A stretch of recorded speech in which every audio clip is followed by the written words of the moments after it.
Ladies and gentlemen, welcome to the Harpenden Public Halls. Welcome to Harpenden. And you're not in South Luton. Some people call it that. I don't know why. Anyway, first of all, some housekeeping. Will those of us who've got very embarrassing ringtones please make sure that they have been muted? Secondly, in the event of a fire exits are clearly marked. Thirdly, during the course of the event there will be filming taking place, and that will be put out onto social media later. Please take note of the hashtags, and please do feel free during the course of the event to go on and use those for us. Thank you very much for your participation in the Raffle for Europe. A bit of fun, but also some very nice prizes, which we're very grateful to people for donating. That will be drawn during the course of the event, and then the numbers will be displayed on the board on your way out. Please don't forget that. At the end of the event, please don't rush off. The bar will be open, be a chance to mix and mingle, and possibly ask some more questions. Well, before we go on, I've been asked just to explain a little bit about who we are at Harpenden for Europe. We were founded in February 2018. We are a cross-party group, very diverse in age and background. Some people are experienced activists and other people are novices and have never taken part in anything like this before, which is fairly typical across this movement. In that time, we've carried out a rolling programme of action days, events, leafleting, been on the main marches. We've met some lovely people and some not so lovely people as well, but wherever possible trying to engage people in debate and try to put the message across. 2 years later, over 30,000 leaflets, many banners, some of which are still up, some of which don't stay up for very long. A regular newsletter that's read, actually opened by over 400 people, but with many thousands of people who are signed up as followers as well. We are a growing movement, and hopefully we've had some part in the debate. The one thing that all actually binds us together is an absolute opposition to Brexit, but it's a difficult subject, and I think we all hope to learn a little bit more about it today. So, with no more ado, I'd like to call upon Richard Scott, our chairman, and our guests. Ladies and gentlemen, please put your hands together. Thank you.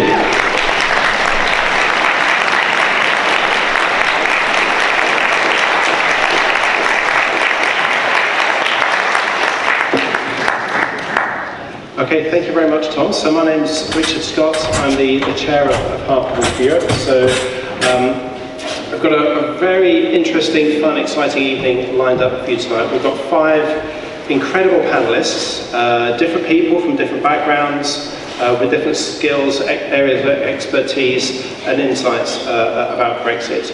We're going to make it a very interactive discussion. We've had about 35 to 40 questions pre-submitted by the audience. We'll pick from a few of those, but we'll also have plenty of opportunity during tonight to ask some questions from the audience. So we'll just mix those up. I would like to say thank you very much to all of the Harpenden Europe team who've organised tonight. There's a lot of logistics and organising and preparation that goes into setting up an event like this. So if you wouldn't mind just taking a few seconds just to thanking the Harpenden Europe team for organising tonight's event.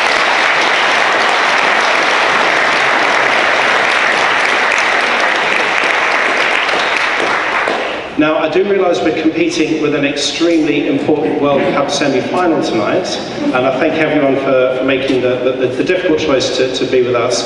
So let's get to it. I'd like to introduce our 5 panellists, if they can join me on the stage, please.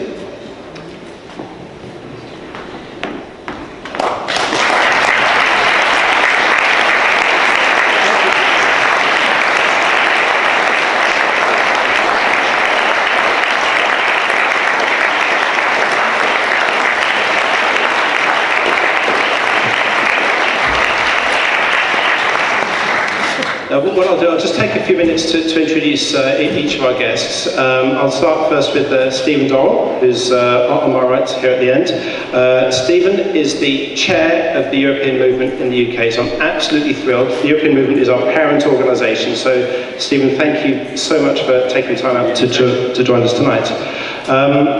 Stephen was a Conservative Member of Parliament for Loughborough between 1979 97, and also for Charnwood between 97 and 2015. Stephen was chairman of the House of Commons Health Select Committee between 2010 and 2014. He was a member of John Major's cabinet for almost 3 years, including Secretary of State for National Heritage and then for Health until 1997.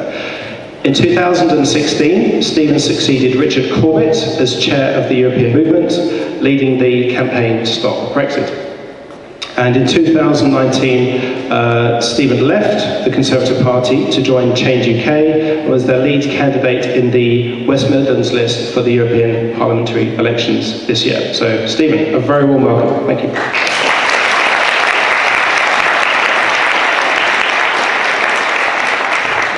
Immediately on my right is Femi Oluwole, co-founder of Our Future, Our Choice. I've actually had the pleasure of meeting Femi on a couple of occasions in and around Parliament, some of the various sort of demonstrations going on. So I'm again very thrilled that you've taken the time to join us here, Femi. Thank you so much. So Femi was born in Darlington, County Durham. Femi studied law with French and started his career in European human rights in Brussels and Vienna. And following the 2016 referendum, Femi cut short this dream traineeship to come back to the UK to fight to stop Brexit. So as co-founder and chief spokesman or spokesperson of OFOC, which is the youth-oriented campaign for a people's vote, Femi tours the country using his knowledge of EU law to promote discussion of the issues underlying the referendum, and his videos promote the facts very much ignored by politicians and have been seen by millions of viewers across the UK. So Femi, again, very warm welcome.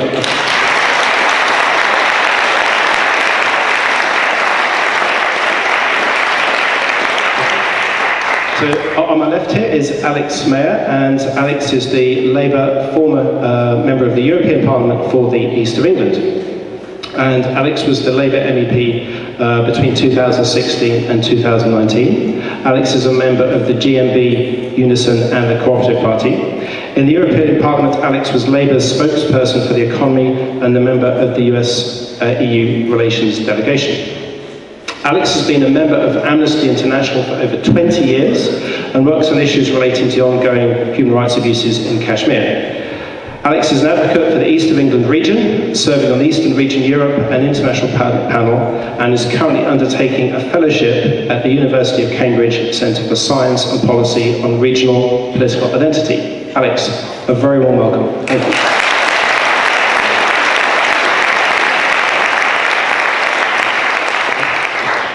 Also joining us tonight is Councillor Sam Collins, and Sam is the Liberal Democrat parliamentary candidate for Hitchin and Harpenden, as well as being a serving councillor in Hitchin. So Sam is a professional writer and technology consultant who lives and works in North Hertfordshire. Sam has worked in Formula One motor racing and has a passion for science, technology and engineering. Sam is regularly seen on television for Sky Sports, ESPN, BBC, and most recently on Channel 4's Mission Ignition. Sam joined the Liberal Democrats following the 2016 EU referendum, and in 2018, Sam was elected to represent Hitchin Highbury Ward on North Herts District Council. And Sam campaigns vigorously on issues including the environment and local rail services. So again, Sam, welcome to Harpenden.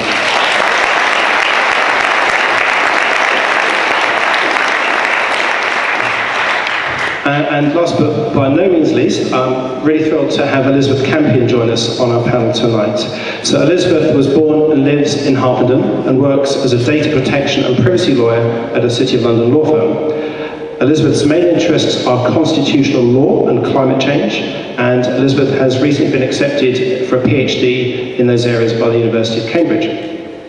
Elizabeth also studies her undergraduate and Master of Law degrees at Cambridge, and her dissertation focused on parliamentary sovereignty and the Miller case. Elizabeth is a member of the Green Party and has worked as a research assistant at the Hughes Hall Centre for Climate Change Engagement. So, Elizabeth, we're really thrilled for you to join us tonight. Thank you so much.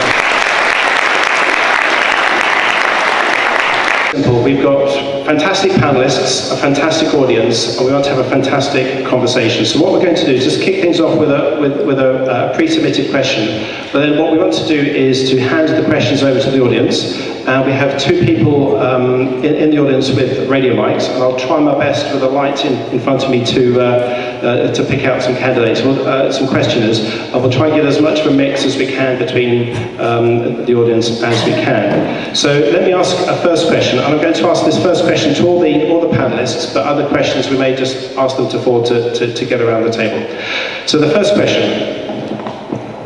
3 years have passed since the 2016 June referendum, and what impact has Brexit had on our relationships with our neighbours in the European Union, and why on earth, quite frankly, would they want us to remain?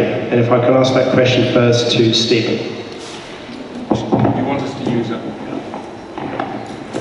So what relationship has it had on our, what effect has it had on our relationship with other countries in Europe? I think the others have Alex, for example, has been a member of the European Parliament, can probably recount that from more personal experience. But my very firm impression is that overwhelmingly elsewhere in Europe, there is a mixture of disappointment and disbelief that Britain, at a time when liberal values are under such challenge all across the globe, from China to the United States, and indeed within the EU itself, that Britain should want to detach itself from its friends, its neighbours in Europe. This is often said to be an economic argument, and of course there are economic issues. But for me, by far the most important interest that we all share across Europe, and the interest that's challenged and undermined by the threat of Brexit, is the commitment of all European countries to open liberal values, the sense that we in Europe share a belief in a set of values that are important to all of us. That's around importance as individuals, importance of looking after our environment, importance, as Angela Merkel put it when she went to America to deliver a speech that was correctly interpreted as a direct challenge to Donald Trump, to tear down the barriers, to recognize that in the 21st century it's even more true than it's always been, that we share things in common and that we build our futures together. A retreat into small-minded nationalism is the opposite of what Europe stands for, but we're in danger of going down that road in this country, which is why I'm so passionately opposed to Brexit.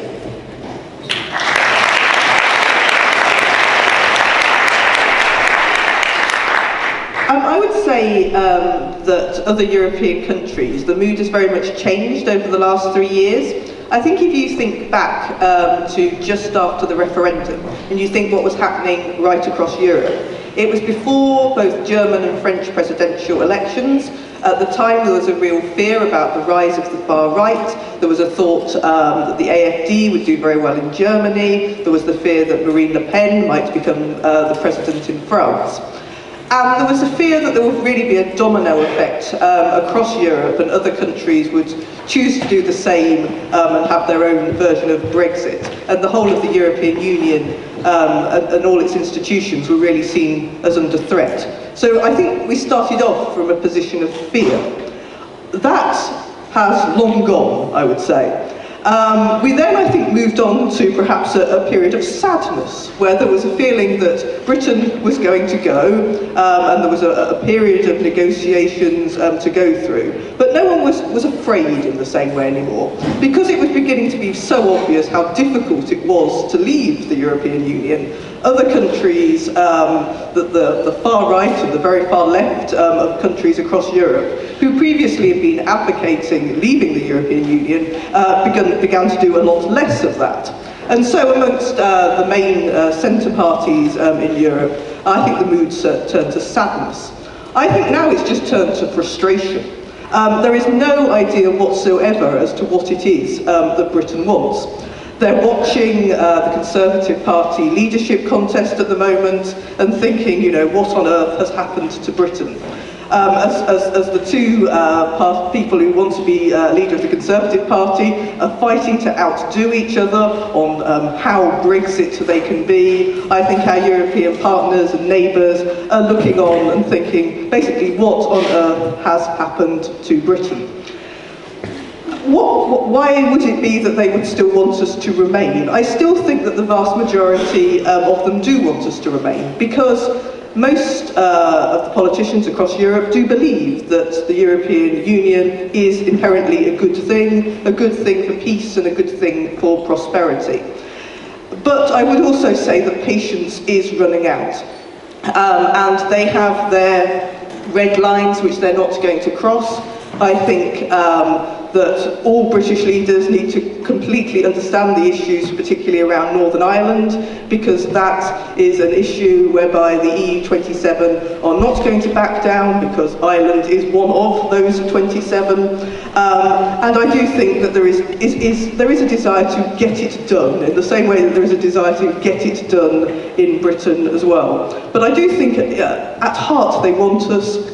And there will be new leadership both in Britain and in Europe, so potentially there might possibly, something might happen, something might change, but we wait and see.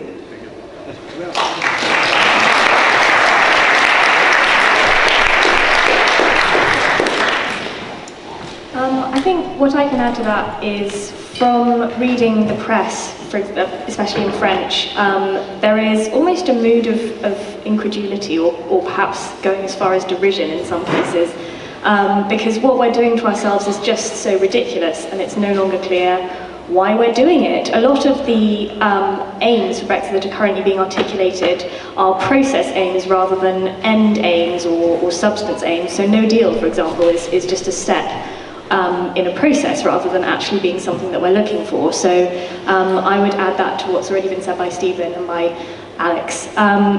As to why the European Union would want us to remain, I think what I can add on that is that the free trade agreement or the treaties of the European Union, they aren't something that we've been forced to. They're something that every state in the European Union has entered into for its own advantage. And in the negotiations, the goal has been to salvage as much of that mutual advantage as possible on both sides. So when we threaten to harm ourselves and the EU by going out without a deal, it just looks silly, because we're not fighting them. Actually, we're trying to get along with them as trade partners, and the act of Brexit, whatever happens, will weaken us and weaken the European Union and diminish the European Union as a bloc. So it's in both sides' interest to keep us as close as possible. And the final reason why they would want us to remain is that actually the current political leadership of the United Kingdom doesn't represent the whole United Kingdom. There's a huge part of the population, especially the younger generation and the sensible parts of the older generation, who, sorry.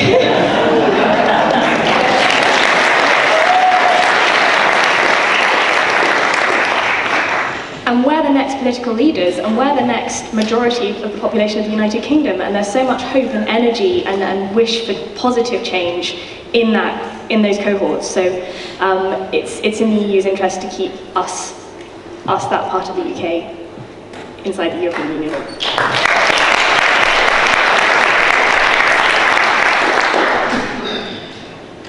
Imagine if you're a German doctor and you watch the UK's debate over immigration in 2016, and you're thinking about whether or not you want to come here and how you think the UK views you, and you see a narrative that's driven primarily by the idea that you, not just you, but everyone you know, everyone you live with, your friends, your family, are somehow a burden on the UK. And they're not even just saying that, they're actually just making up scare stories about you coming here. It is not, we have not, and what's worse still is that argument won.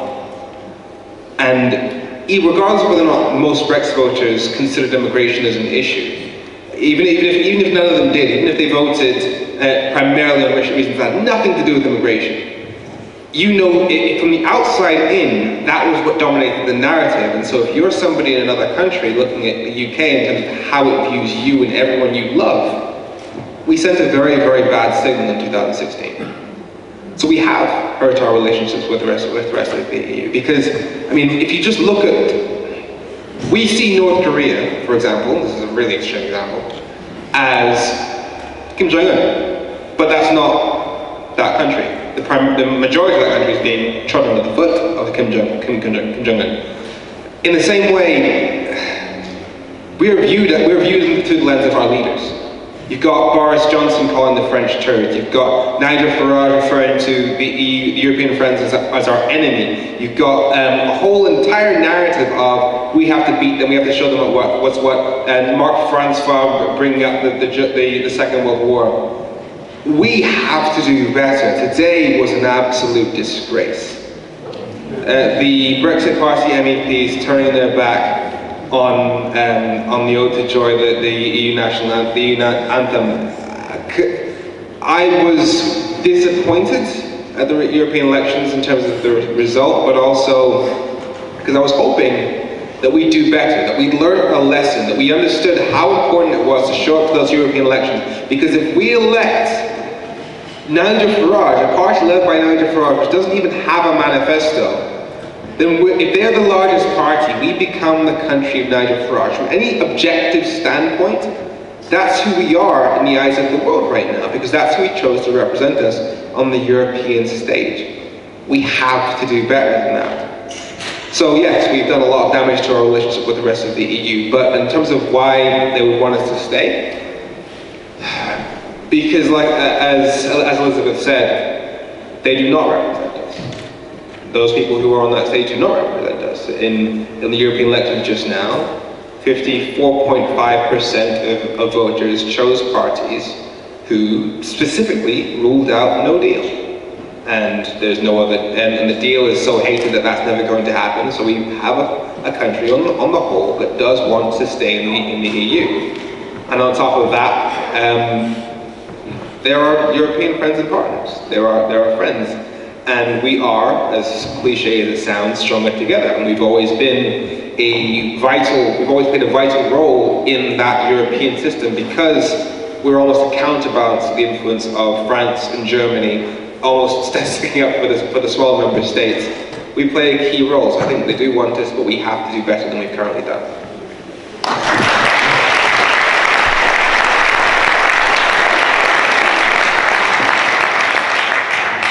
So, for me, Europe is a dream. It's a project, but it's a dream that's at risk of being shattered.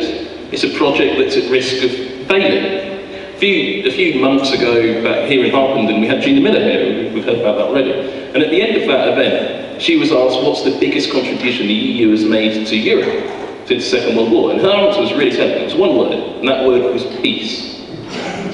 And that is just as valid now as it was then. That comment still stands up. Now, the people of Europe are looking at us in despair. I've been travelling around Europe for the last few weeks to earn some money. And at every track I've been to, journalists from other countries have come up to us and asked, what the hell are you doing in your country? You have to stop this nonsense. And I say, we're trying. We are trying. Because we are their friends. We are their families. We're their co-workers. They want us to be part of Europe, but not just because of some sort of camaraderie and family links. It's more serious than that, because the EU, the whole of Europe, is under threat, and its peace is under threat. Because I've been driving around from Catalonia, through the south of France, into Austria. I've seen far-right politicians, I've seen separatist groups, I've seen the words Brexit on posters all over the PACA region in the south of France. Brexit is that first domino that could lead us back into the very, very dark days of the first half of the 20th century. Of course we have to remain, and that is why Europe wants us to remain, and will hopefully do everything they can to help us remain and end this Brexit nonsense.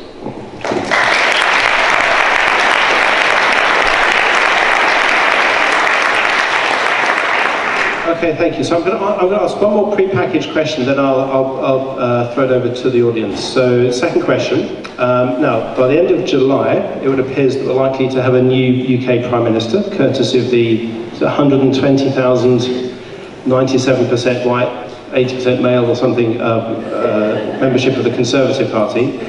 Anyway, so we're likely to have a new Prime Minister. in the UK by the end of July, with arguably a fresh mandate. And new negotiation team, at least on the UK side, if not on the European side. So the question is, how will this change the game in Parliament and in our relationship with the European Union? And I will start with Femi on that question, please.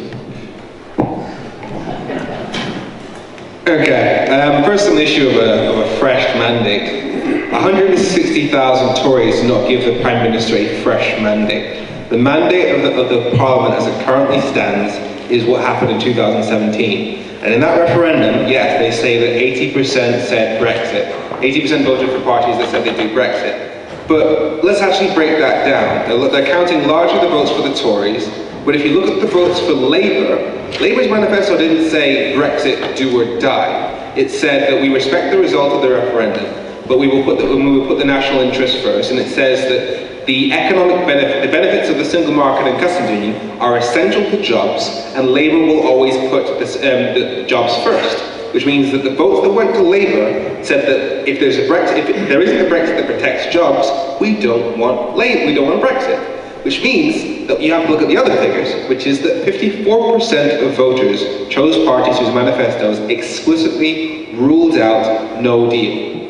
Which means that if Boris Johnson takes us out of the EU without a deal, he'll be going directly against the wishes of the majority of people who voted to put Parliament in place. That is fundamentally undemocratic. So he has zero mandate to take us out of the EU without a deal. How it changes Parliament? This is how it kind of played out in my head. Boris Johnson will become Prime Minister, which is frustrating because we all saw it coming. It was his plan the whole way through. He doesn't believe in Brexit. He said before, I think we should stay in the single market. I'm in favour of the single market. I think we should be able to trade freely with our European friends and partners. He said that in 2015-16. So he knows Brexit hurts the country, but he's just seen Brexit as an opportunity to ride a wave of nationalism into number 10, and the worst thing is, it's worked. So Boris Johnson becomes Prime Minister. He then fakes going to the EU to say, give us a better deal, get rid of the backstop. That doesn't work because obviously it doesn't work. And then he comes back to Parliament and says, all right, I tried my best, let's go for no deal then. The Tories will then panic because Boris Johnson is now the face of no deal. Mr. F business is about to F business on a national scale, and that will be the reputation of the Tory party on the line. The sensible party of business will be no more if that guy pushes us out of the EU on no deal and trashes UK business. So they'll have to find some ways to stopping him. So the moderate Tories will actually push more towards our side if Boris Johnson is the face of a no deal Brexit. Now, how do you stop him? I'm in two minds as to how things go. It will either be general election or referendum. There's no argument for referendum that it will lead to, because when you go through all those stages, you get to around mid-September, late August, possibly late September, especially with the recess. At which point there's no time for a general election or for 8 weeks, and that would require an extension. Now, if I'm Macron, having seen the fact that we've already had a general election during the Article 50 period and wasted all the time in the world, and given that a general election wouldn't even necessarily solve anything, because it could possibly lead to a coalition government which wouldn't be able to get any deal through Parliament either, that's not necessarily going to give us a finite answer. The only thing that would give us a finite answer by a finite date is a referendum, because you know that as soon as you put the referendum in place, at that date, you know it's either we leave with the deal or we need to stay in the EU, and you actually have an answer. At the same time, the EU will be reluctant to get in the way of what they refer as a domestic democratic process. So they won't want to be seen to be the reason why we weren't able to have a general election, because they don't like to interfere. So it could go one of the two ways, but I think it still leads to one of those two options.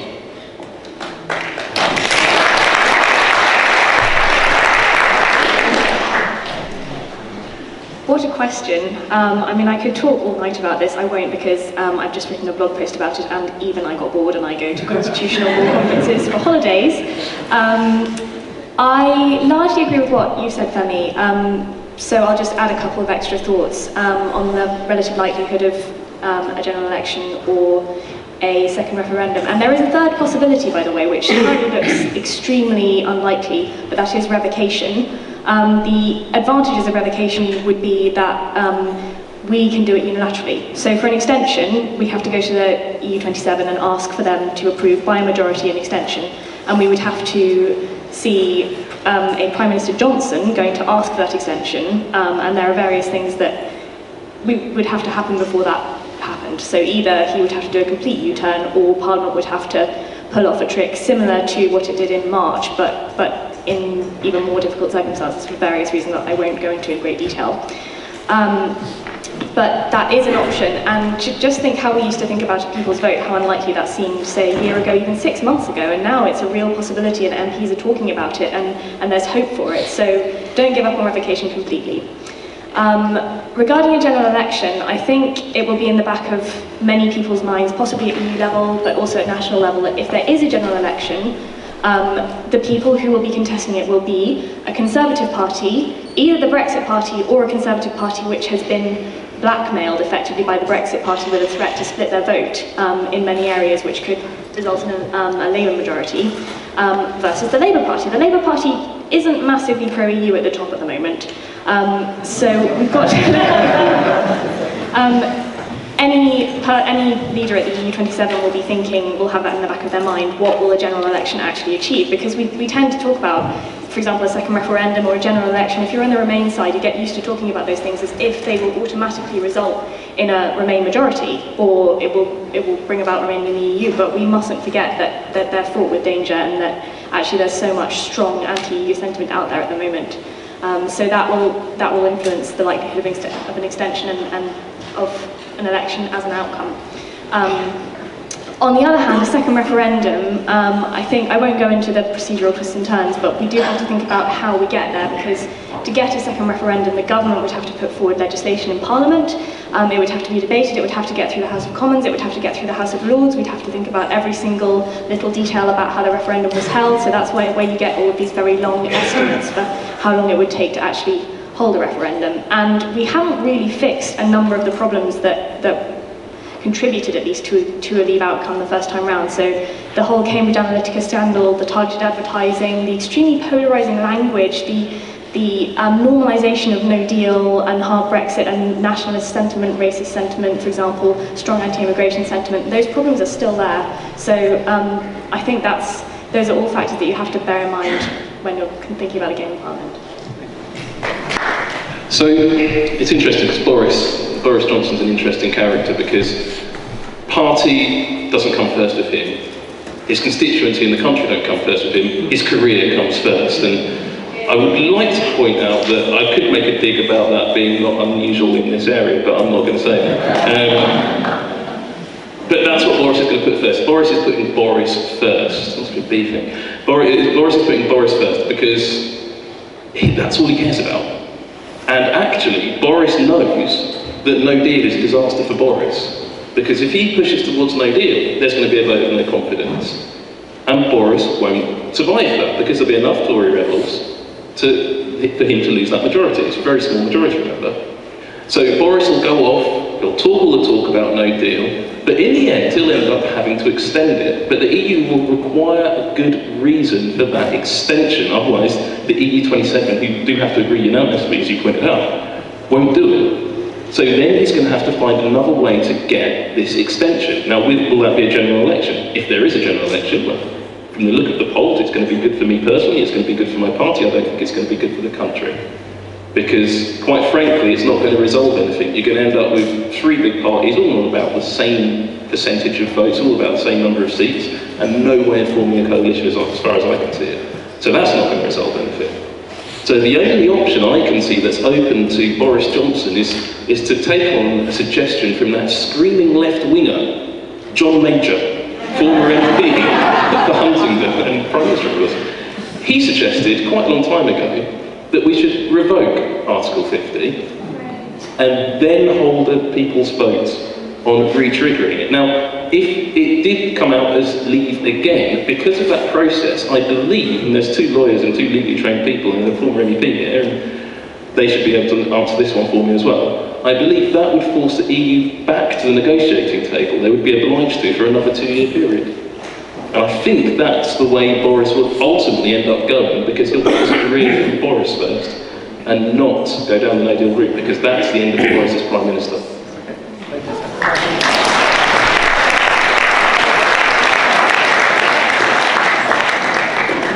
I mean, on the one hand, having a new Prime Minister changes nothing at all. It certainly doesn't change the parliamentary arithmetic. There's no majority for what we were calling Theresa May's deal, but it's basically the deal. It's not going to change substantially. And there's no majority for no deal either. So we are stuck.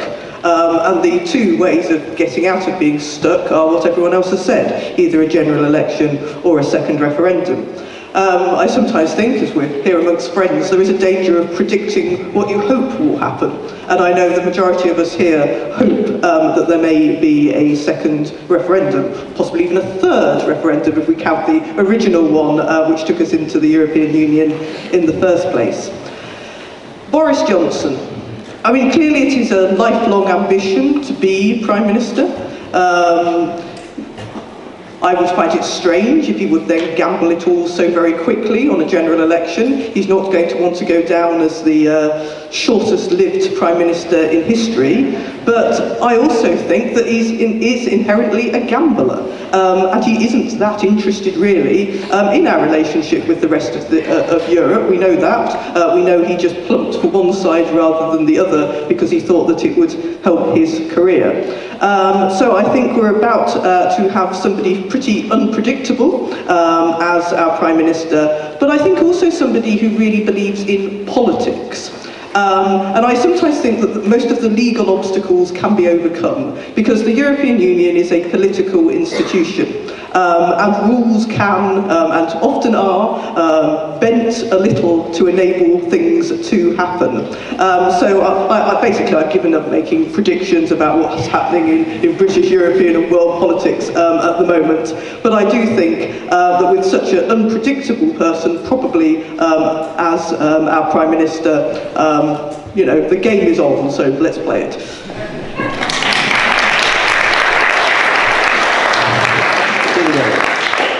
I'm not going to repeat the various options that my colleagues have gone through. I think it's fairly obvious that, first of all, the election of a new Prime Minister by the Tory party, by an unrepresentative group, a Tory clique, as I call it, the election of a new Prime Minister doesn't change the parliamentary arithmetic. So it is likely, not certain, but likely, that during the autumn we will arrive either at a people's vote, another referendum, or a general election. The European movement is one of the founder members, one of the founders of the People's Vote campaign. When we started, coming up 2 years ago now, everyone said we were barking up the wrong tree, that wouldn't work. I'm delighted that our combined efforts have put the second referendum, or the third referendum, as Alex quite rightly says, put that firmly on the agenda. That's one way out of the train crash that's developing in the House of Commons.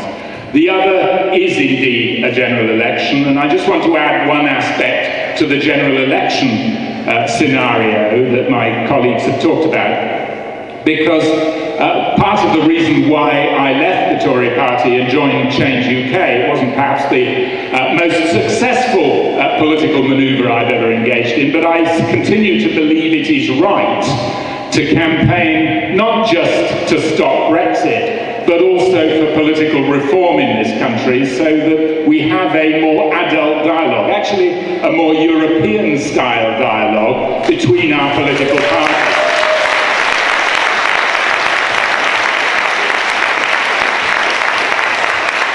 The way I put it is that we have 6 political parties in this country, 2 in the Tory party, 2 in the Labour party, the Liberal Democrats and the Greens.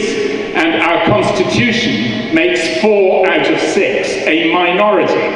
What we need to do is to release those people in the Tory party. I would describe myself traditionally as a liberal conservative, those who simply don't, who share actually John Major's view that historic mistake. I've known John for 40 years, and I'm fond of saying that's as near to bad language as John ever gets in public. And historic mistake, there are millions of Conservatives who agree with John Major and want to be able to make that argument in public, free of the extremists who are now in one guise or another seem likely to take over the Tory party. And there's a completely similar parallel discussion, as everyone knows, within the Labour Party. So if we have a general election, then I don't take the view that necessarily that solves nothing, because it's an opportunity for the two political parties, one in the Tory party and one in the Labour Party, who are currently silenced by our constitution, to make their voice heard and to make their case to the electorate, so that the electorate can choose who governs them, rather than an unrepresentative clique in either the Tory party or the Labour Party.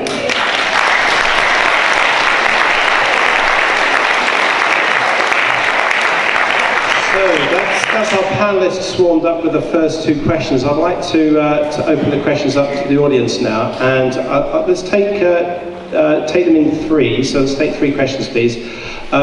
When you're asking your question, please, if I may ever so respectfully ask you to get to the question and avoid a long, intelligent and detailed monologue on your point of view, which, although relevant and interesting, is we may be here to listen to the panellists rather than the audience, if I may. So if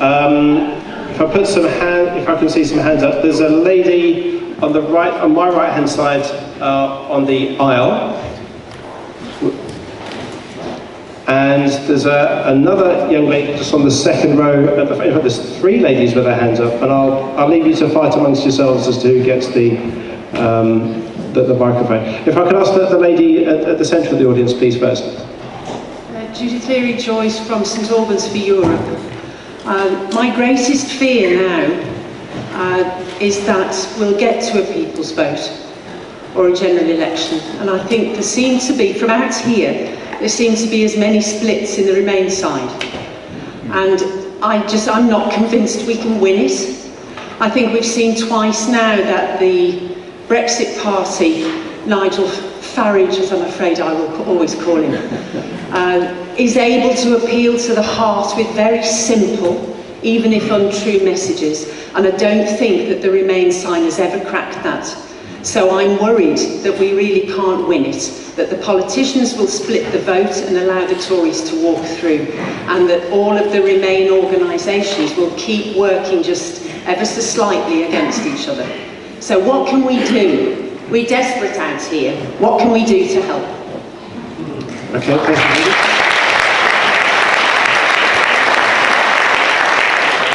That was an excellent, quite a detailed question. I'm just going to ask at this stage just for one more question so we don't overload the memory banks of the panelists here. But one of the three ladies at the front, please. Hi, my name's Sophie Kwiatkowski and I attend a local school. I'm a student.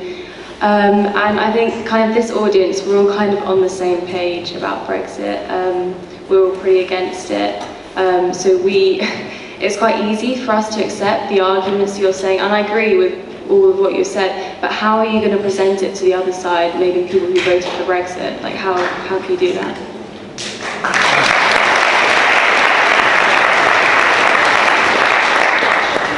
Okay, so thank you. Now what I'm going to do is just maybe divide the questions up between the panellists to get through the agenda. So the first question was about the splits on the Remain side, and there's some sort of pre-submitted questions were about the seductive, simple nature of the language on the Brexit Party side, and essentially how can we win? So actually, Stephen Dorrell, let me ask you that question, please. First of all, can I say how strongly I agree with the point that was made about the danger of internal arguments on the Remain side of the divide. I became chair of the European movement just a bit over 2.5 years ago, and one of the first things I was subjected to was detailed briefing about why the European movement was different from Open Britain, it was different from Best for Britain, it was different from Britain for Europe. And I think all of that is 100% dangerous nonsense.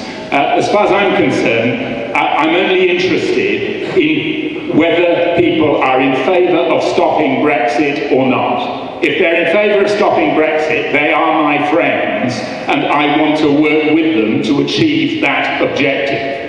That's why, with the support of the structures of the European movement, we set up the People's Vote campaign, along with a range of organisations, some of which are represented here. OFAC has played a particularly strong role in developing that within the younger end of the age group.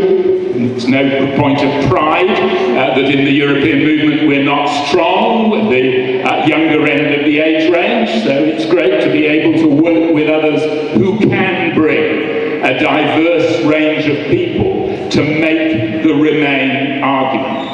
And I'm very strongly in favour of continuing to push for a single, united Remain argument. And if I may just touch, with the permission of the Chair, on the second question, what are the arguments we need to develop? Of course we need to deal with the economic consequences of leaving the EU. There are huge economic consequences if we were fool enough to do that. But the key point about the EU, which is why I answered the first question in the way that I did, is that it's a values-driven organisation. The question is not, is the European Union perfect? Which human institution in history is perfect? The question is whether the European Union stands for a set of values in an increasingly dangerous world, which we in this country share. And my answer to that question is an unreserved yes, it does, imperfect though it is, and that what we should be doing is working with our partners, with our neighbours in this part of the world to be more effective advocates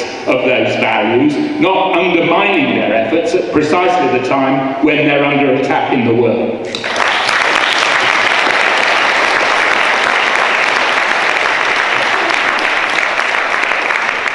Let me put these two questions in tandem to each of the panelists. And actually, Alex, can I ask you next? So the first question, obviously, what can we do? How can we win? How can we overcome the splits on the Remain side? And also, which I think is a crucial question, is how do we engage with the Leave population, our brothers and sisters in the country? How do we engage with them in a way to bring a resolution to Brexit?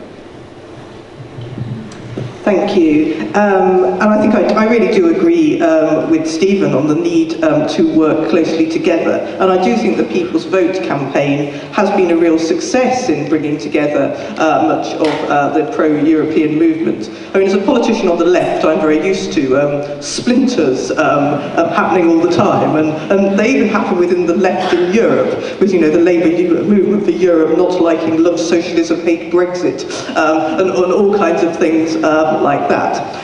That isn't to say, however, that I think, what I also think is that when we get a referendum, we are going to need a range of people making a range of different arguments to a range of different stakeholders.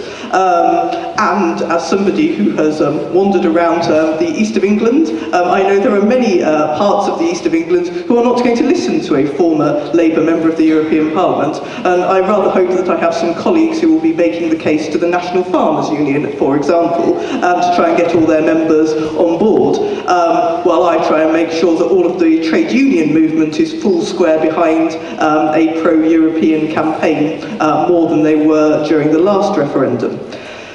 There are moments that I feel utterly optimistic when 1 million people march on the streets of Europe, and it feels so long ago and 1 million miles away from the last referendum. We do now have a pro-European movement in this country. And frankly, I don't think it existed really before. Not a type of movement that had activists and that was organised and wanted to campaign vigorously. In the referendum, I went from village hall to village hall, and it sometimes felt like it was just me versus Bernard Jenkins. And we used to go around the east of England. Literally, there were 2-3 people who would get up on a stage and make that pro-European case. And yet the Brexit side had been working tirelessly for their moment for a very, very long time. We mentioned just before about the Brexit MEPs in the European Parliament today. Nigel Farage has been working on this for years. They did exactly the same by turning their backs during the European anthem at the beginning of the last Parliament. Frankly, they turn around every time they put Ode to Joy on at all in the European Parliament. But he knows how to work the media. And there were a lot of pro-European members of the European Parliament over in Strasbourg today. And yet, as per usual, it's Nigel Farage who is leading on the bulletins on the radio as I was driving over to here this evening. So we've got to get better at that. What do we do in order to win? You're right, I mean, it has to be about the economy, it has to be about emotions as well. And I do genuinely think there is a real desire out there, particularly amongst people who voted Leave, to make it stop. And if we can make Remain mean make it stop, mean that we can actually talk about some things that are not Brexit, and package that up as our view as what we want to happen, then I think there are probably some votes in that as well.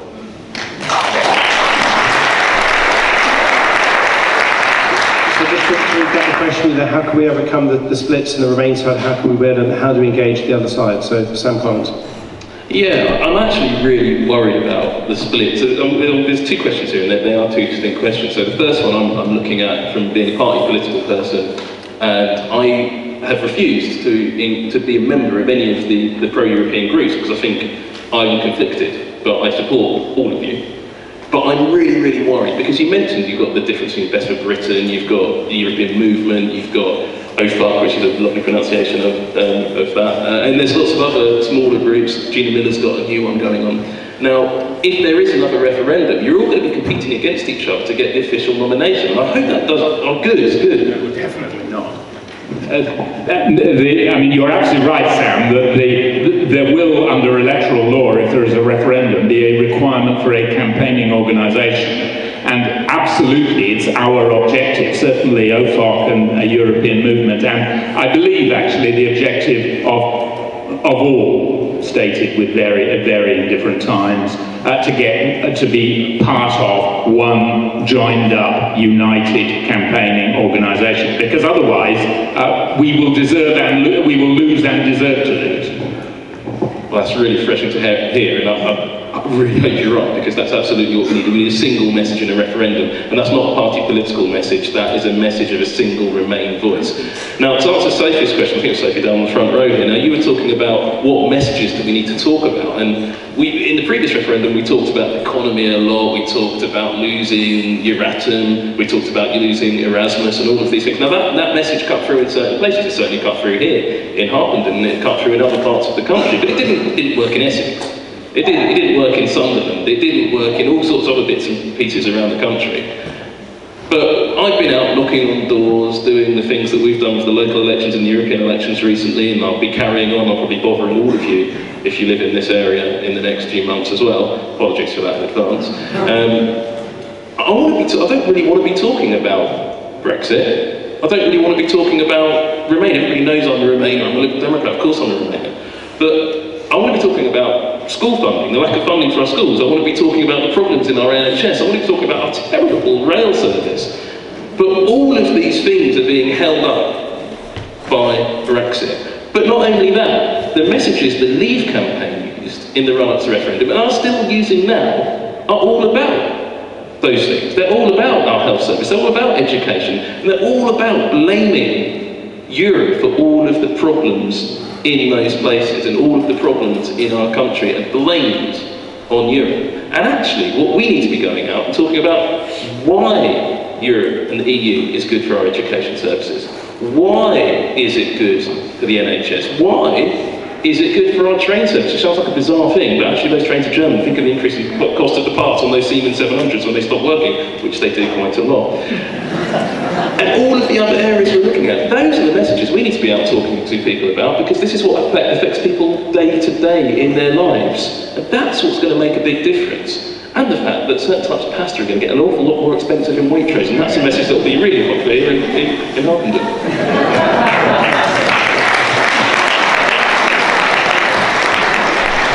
Can I just ask you if you can major on the second part of that question, because one thing I admire, and sometimes I feel a bit frightened by you sometimes, is your continued sort of boldness in going to leave rallies, marches, and dressed as a quite clearly a Remainer, and you're a very well-known figure now. You're one of the leaders of the Remain movement, and you've deliberately engaged with people and campaigners on the Leave side in a way that few people have. Okay, so what are the things that you've really learnt about these people? What makes them tick, and what can and should we be doing to engage with these people more effectively?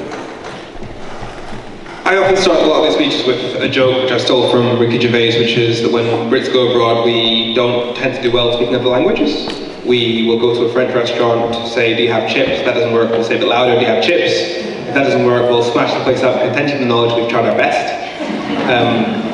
If we do not speak the language of the people we're trying to, if we speak for our own benefit alone, we're just venting our frustrations, we're not trying to communicate. If you go to nobody has ever been convinced of anything by being patronised, being called stupid, being called racist straight off the bat with zero explanation, treating someone like an idiot. We have to recognise that as a country, the reason why we're so passionate about this issue is precisely because we all care about the country. The example that I use, and this is going to be in a video that I'm working on, say you were 50 years old. Say you were born in Sunderland.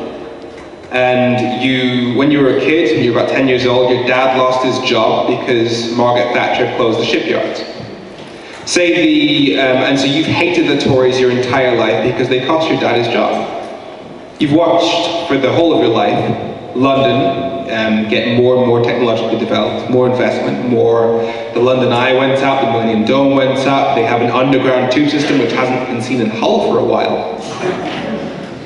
And nothing's changed in your area. You voted Labour your entire life, and you've gone, it doesn't matter which way you vote, it doesn't matter what you do, how many times you vote Labour, because you never vote Tory, nothing ever changes, and of course nothing's going to change. It's a solid Labour heartland. Labour has no incentive to do anything for you because they're always going to get your vote. The Tories have no incentive to do anything for you because they're never going to get your vote. And so there's no political incentive to make your life better. And as a result, your life doesn't get better. And you've been told for years by the Tories that if you vote Labour, there'll be economic ruin, but nothing ever happens. And then here comes Brexit, and the only person telling you to vote Remain is David Cameron. I'd vote Leave. I mean, with a £350 million bus, which we keep using, we should use it more gently when we're talking to people. I studied EU law. I studied at university, I worked in Brussels for 2 years, and even for me, when I saw that bus, I was like, hang on, I know we do send money into the EU, and it pulled on the heartstrings, because the NHS is something we all care deeply about. And it's only because I happened to study a topic that I realized why it wasn't correct. For example, the fact that because we spend money on things together, we pool resources, and therefore the economies of scale means things cost less. And so the money we actually give, we save money on. A concrete example being the Galileo project, the GPS system, cost $8 billion to set up between 28 countries. We plan to do it by ourselves at a cost of $5 billion. So $8 billion between 28 countries, $5 billion between one country. The math is pretty straightforward, but that wasn't explained in 2016.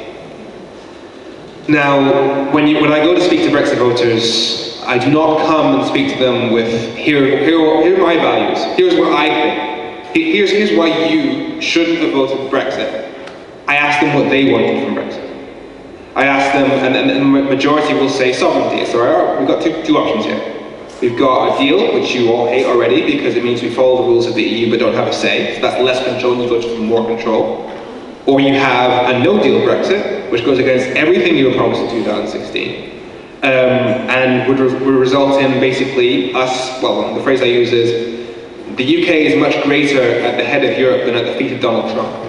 We have a lot more control, and given the position where we currently have 3 times the voting power of the average EU country because of the number of MEPs we have. And how we speak to people, especially in those areas that have been left behind, it cannot be about Project Fear. It cannot be about the damage that Brexit would do, even though it's significant. Even though the British Medical Association is saying that a no-deal Brexit is a catastrophe for the NHS, something they all care deeply about. It cannot be about that, although we should mention those points occasionally. What this is about is recognizing that the status quo is not good enough. This is about, because I've said it several times, If you want to stop Brexit simply so we can return to status quo, you do not deserve to stop Brexit. Because it means you've heard the cries of people who've been left behind, who were so desperate that they went against massive warnings that things would go horribly wrong if they voted Brexit. So desperate for change, they voted for something as dangerous as Brexit because they needed the political class to wake up and listen. So what any referendum should be about,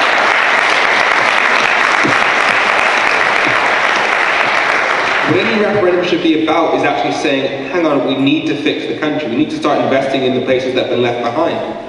Because right now, the government has hired 7,000 civil servants to deal with Brexit, and budgeted for 9,000 more, 300 extra for border issues.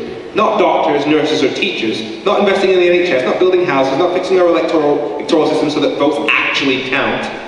They've been focused on an NHS, but by paying for civil servants, which there are other civil servants say will harm the country. It's sending good money after, well, bad money after bad money. What we need to do is invest in those areas and that have been left behind, because otherwise the country is screwed either way.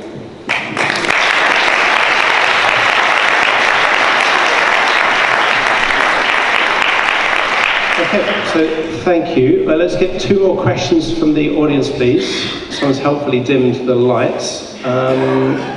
Okay, so I have a gentleman again in the aisle with a blue shirt, and I think there's a gentleman with some glasses and a white or a light-coloured shirt towards the end. Yes, please. Yeah, I'm just concerned. Can you hear me? Yeah, I'm just concerned about numbers. I think there's a real chance that 31st October we will be out of Europe. Boris Johnson, do or die, and the Europeans may not want us to be there either. And I do actually just want to know if it comes to Parliament saying no deal or revoking Article 50 or no deal, then what are the numbers there? Oh, sorry. Oh, I beg your pardon. So, Caroline Flint, for example, of the Labour Party has said that she would not revoke Article 50, she would prefer no deal. What are the numbers in Parliament, from what you can tell, whether actually we could leave with no deal on 31st October? Because we're talking about the referendum, and I'd love the referendum because I think we probably would win it. And if we didn't, well, I'd become a leaver, because our country gets the government it deserves in the end, and we have had our chance. But what I really am hoping, is that we do not crash out on the 31st October. But do you guys up there know what the numbers are in Parliament, whether there's any chance that actually they're going to vote for no deal as opposed to revoking Article 50, which they may have to do to get a referendum into place? That's very good. Okay, thank you very much. And the gentleman on the right there, and just make sure you hold the mic as close as you can to. Sure, yeah. Oh gosh, can everyone hear me? Okay, cool. My name's Tom, and I've done quite a lot of work in Northern Ireland with Madeleine Kay, and I've been interviewing people on both communities on how the EU has helped the Good Friday Agreement. And following on from what Femi said about we need to invest in these areas, I really feel that the best way we could do that is look at the success that happened in Northern Ireland 20 years ago and see how other parts of the UK could benefit from that investment, but also recognise how the EU has helped that happen. And really, as a final point, we really need to boil it down to something that is about being united and offering hope. That's all I can say. We need to really focus on being positive about Europe, how it has helped us, how we can do better because of it. Thank you. I heard a couple of very good points there. I wasn't quite sure I picked out the question. Okay, the question is, sorry. So the question I'm really asking is to people, how can we build this movement of hope?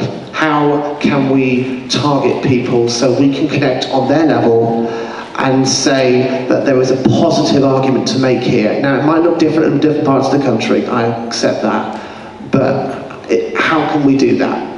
That's really my question. Okay, thank you very much. So 2 questions there. One, what are the numbers in Parliament to bring about no deal, to bring about a revoke, to prevent a no deal, and how can we build, and I love the phrase actually, a movement of hope. So Elizabeth Campion, can I put that to you please? So first of all, about the numbers in Parliament, there will be a few factors that determine what the numbers are like when it comes down to it. So the first point to make is that I don't know how many of you, for example, follow David Allen Green on Twitter or read his Financial Times articles, but he says over and over and over again, the UK will leave the European Union by automatic operation of law on the 31st of October. So no deal is... there's a higher chance of it happening because nobody has to do anything about it. It's the default. So if we want to stop it, Parliament is actually going to have to get up and do something. And when Parliament does something, that means that it has to express its will by a majority. So we need a majority to prevent no deal. We don't need a majority for no deal. Just FYI though, the numbers actually in favour of no deal are pathetic in Parliament. When there were indicative votes, the lowest number of votes in favour of anything were for no deal. So the numbers don't look good for no deal, but we do need a majority that's anything other than no deal. I think it will depend on what noises the EU27 are making by the time we get there, how far no deal preparations have progressed. There are a lot of different moving factors that will come into play at the time, but rather than focusing on worrying about what the exact numbers will be, I mean, you've probably heard this before, but worry is like a rocking horse. It keeps you very busy, but it gets you nowhere. Instead of worrying, get busy doing something else. Write to your MP, write to BIM for all the good it will do. BIM, are you here? I don't think he really cares what we think or what we want or about our livelihoods from the ideological positions that he's taking. But write to someone else's MP. Write to your Labour Party. Write to your Green Party. Write to the Liberal Democrats. Write to everyone you can possibly think of and try and get them to change their mind. Put your point of view across. Impress on them how desperate you are to avoid no deal, and that way you can at least start trying to get some momentum going to change the numbers in Parliament. And the second question, thank you very much for bringing that up. I think if I had answered the previous question, I would have talked about hope. Because at the moment, if you look at footage from the Brexit Party rallies or their propaganda, they have a monopoly on hope. They have a monopoly on change, on actually forward-looking. We all concentrate, unfortunately, Femi put it really well actually, but we are so busy trying to deconstruct their arguments, trying to insist that we're right, trying to return to the status quo, that we forget that we actually need to be putting benefits to people. What the Brexit Party is giving to people who have no hope, who have nothing left, is hope. And of course you'll cling to that. Of course you will not listen to anyone who's trying to take that little bit of hope that you've got away from you. How exactly that happens is difficult because, as you say, there is this splinter, this fracture. There are so many different views on the Remain side because we're actually thinking about substantive outcomes that we want, about policies that we want to press forward with, instead of just Brexit, Brexit, Brexit, how do we deliver Brexit, this massive thing of enormous complexity and expense and timing. So it's definitely worth thinking about it like that, but definitely if you're talking to someone, if you're trying to change their mind, cast it in positive terms, look to the future, talk about hope, don't talk about fear. Project Fear is dead.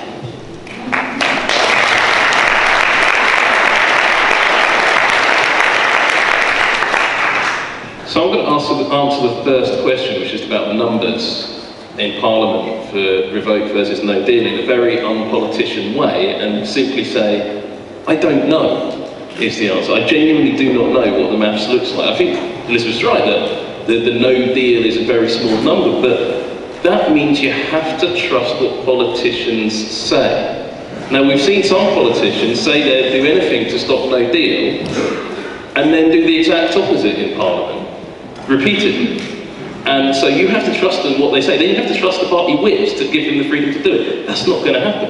And then if there is a general election, which there might well be, then you've got a completely different set of mathematics as well. Just to clarify, I would definitely be voting in favour for revoke in giving the opportunity. In terms of talking about hope, you're absolutely right. That's what we need to be doing. And I don't know if he wants to tell people what he's written on a bit of paper here, but Femi's got a brilliant idea. No, I'm going to let you do it because you've got to take the fun because Femi just come up with a fantastic idea on this one. Well, it's semi-plagiarised, but it's fix it or Brexit, and that's the point. Because we need to show that we recognise just how bad things are, and yeah, basically Project Hope, fix it or Brexit. Yeah, you have a choice. The resources of the country can be pointed towards fixing the country, or can be pointed towards Brexit, because if Brexit happens, it's the only thing we'll be dealing with for the next 7 years minimum, because we haven't got a trade deal under either version of Brexit, so we spend the next 7 years negotiating that, which when you see the same arguments over sovereignty, which rules we're going to follow, what trade deals we're going to get, are we just capitulating to the EU, should we leave no deal on the table, etc. No, people are bored of Brexit. People understand that if you're bored of Brexit and you want the country to actually start working for you, Brexit needs to get out of the way because it is a shameful distraction. So fix it or Brexit.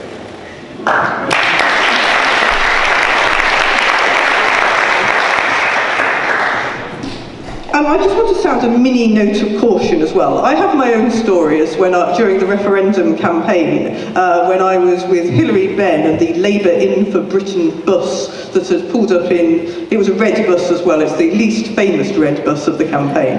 And we pulled up in Stevenage, in the town centre, in the middle of the day. Stevenage town centre in the middle of the day, I have to tell you, you all know, is utterly deserted. And as usual, there were more Labour people wearing rosettes looking for people to talk to than there were people actually shopping. I eventually finally alighted upon a woman in a mobility scooter and said to her, basically, you're here, please let me talk to you. And I said, which way would she be voting in the referendum? And she told me that she was voting Leave, and I asked why, and she said it's because she wanted a new mobility scooter, she couldn't get hold of one, she wanted more investment in the National Health Service.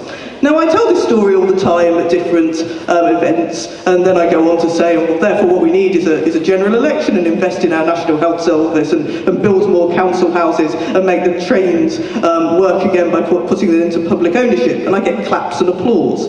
The thing is, I also got a terrible reception across the east of England in many other places. And I have to say the place where I got the worst reception was actually in Woodbridge in Suffolk, who are not part of the left behind, perhaps might one day be Labour voters but aren't at the moment, a group of people. They're really not.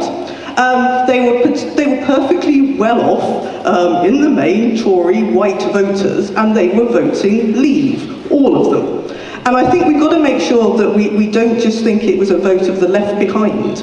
These people, I actually think, in places like Woodbridge in Suffolk, were also feeling left behind, but in a very different way. I think they were feeling that Britain had moved on into a different way without any permission of theirs.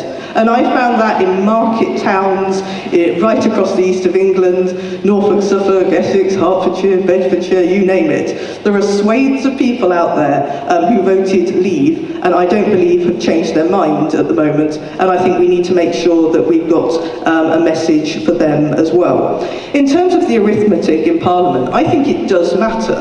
And I think that making sure, I mean, I can only really talk about the Labour side, but there is an awful lot of work that goes into trying to make sure that Labour MPs abide by the Labour whip, and it's really good when the Labour whip is whipping people in the right direction. And it's also important, there will be a couple, and I think it's only a handful of Labour MPs at the moment, who will never be in favour of voting in favour of Remain. But making sure, for example, that they abstain in votes rather than vote against is an important thing, and a huge amount of work goes into that. So I think in terms of numbers, moving the Labour Party's position, and I appreciate, you all know it's moving at a very slow pace, but it is moving, and it is thankfully moving in the correct direction at the moment, and that matters because we do need 95% of Labour MPs to vote to stop Brexit when it comes. I don't actually think that Brexit's going to happen on the 31st of October, because I don't think there is the will in Parliament for that to happen. I get that legally it happens on that day, but I also think that ways and means will be found. We knew nothing about things like Henry VIII clauses a couple of years ago. Quite frankly, we didn't know about the ins and outs of Article 50. There are all these different things that we find out about, and I think where there's a will, there is a way, and it will be found, and I do not believe that Brexit will happen on the 31st of October. Stephen, can I ask you to go into a bit of detail onto the first of those two questions, if I may? So, potentially with a bit more insight than certainly I have. Help us understand the numbers in Parliament behind our cause and what the situation is looking like. Well, I did 3 years in the Conservative Whip's office in the 1980s, and numbers in Parliament is not a science.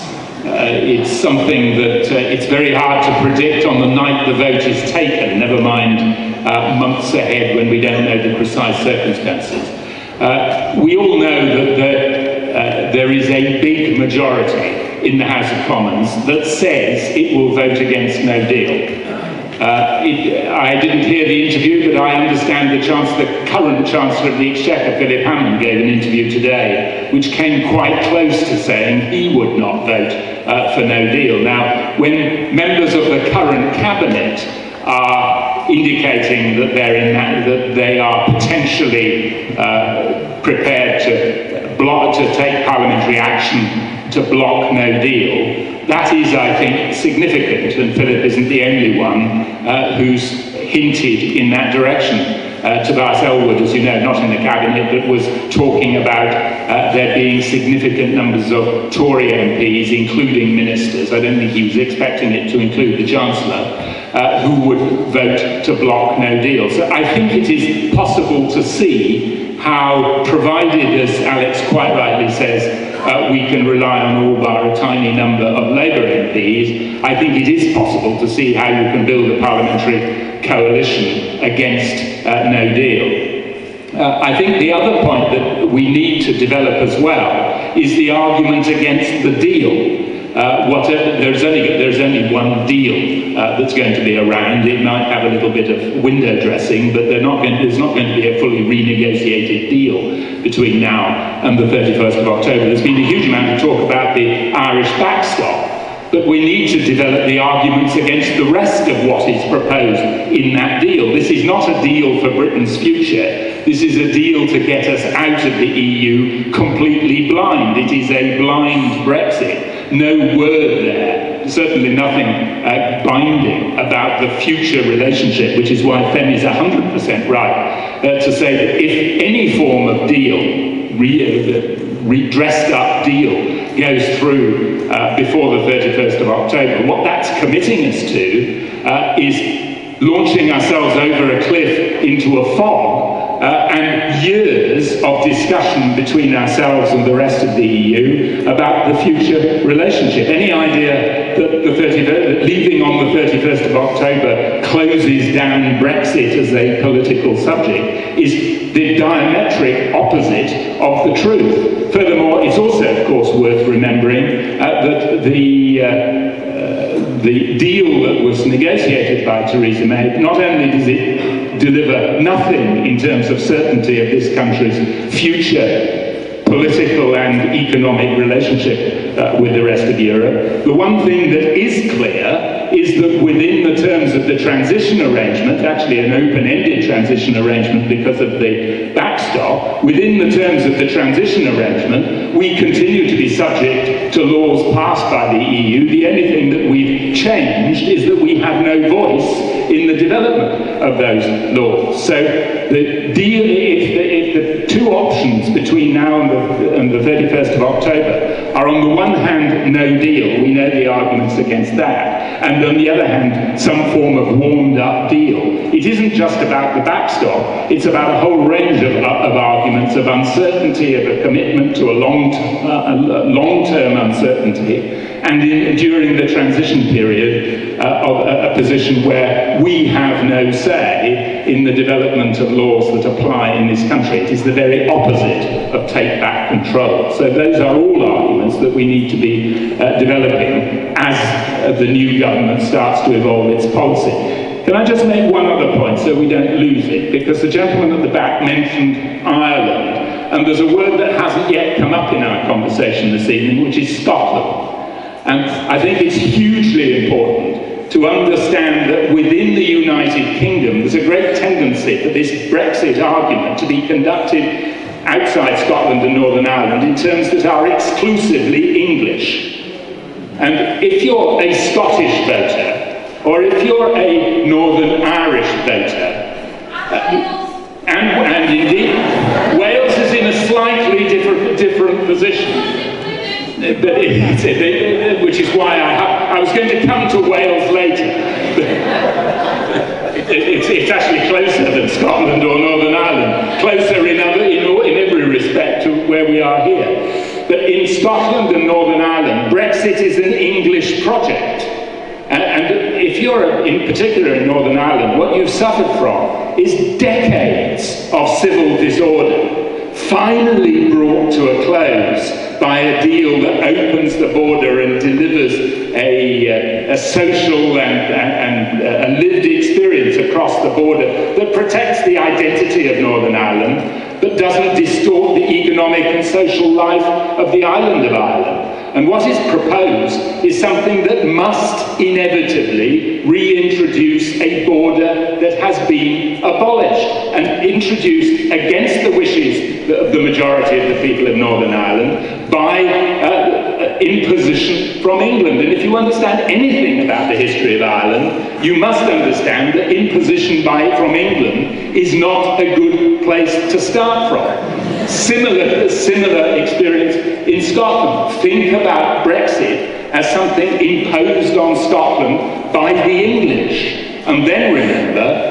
that when they were asked, the Tory electorate currently electing the next Prime Minister said that they thought Brexit, by a majority of more than 2-1, they thought Brexit was more important than the United Kingdom. If we break up the United Kingdom as the cost of getting England out of the EU, that's a price they're prepared to pay. Well, I'm not.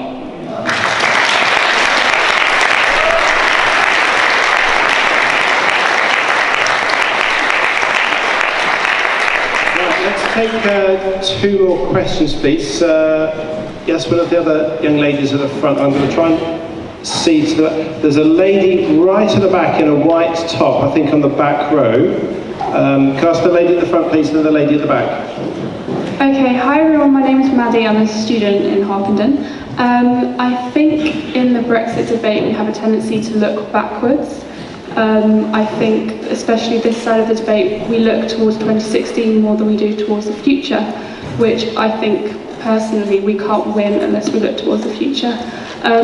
So I would like to ask you, if we were to have a confirmatory vote on Brexit, would you let 16 and 17-year-olds vote?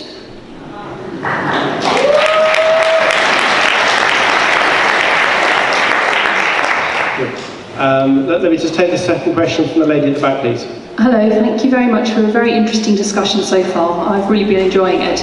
My name's Anne-Marie Kramer and I'm a university academic and would just like to say as an observation before I get to my question, promise I won't take long, is that we've seen a catastrophic decline in number of applications from EU students to universities, and so in terms of thinking whether or not we're attractive to our EU comrades, we can already see in universities that we're not. I recruit to an MA programme, funnily enough, on global citizenship. It's just funny now. Human rights. And we've had no applications for that MA, and we normally have 12 each year. And so we can already see that it's really having a decimating effect on our universities now. So that's just an observation. The question that I want to ask is that we can see that part of the reasons, as you've elegantly articulated, for Brexit, is from a sort of lack of faith in the political project as it currently exists in the UK.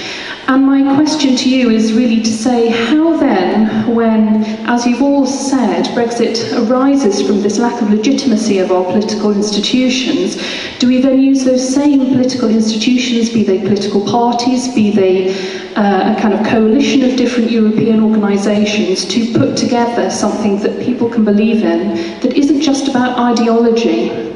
So I'm concerned that we all believe in this room, I think, probably, in the ideologies which underpin the European movement and those values, whether that's to do with liberalism, what we think citizenship means and rights. On the other side, we have patriotism and nationalism and all sorts of different arguments around disenfranchisement. And I'm not sure, as lots of people have said, that a referendum will necessarily address those because we have such a polarised society.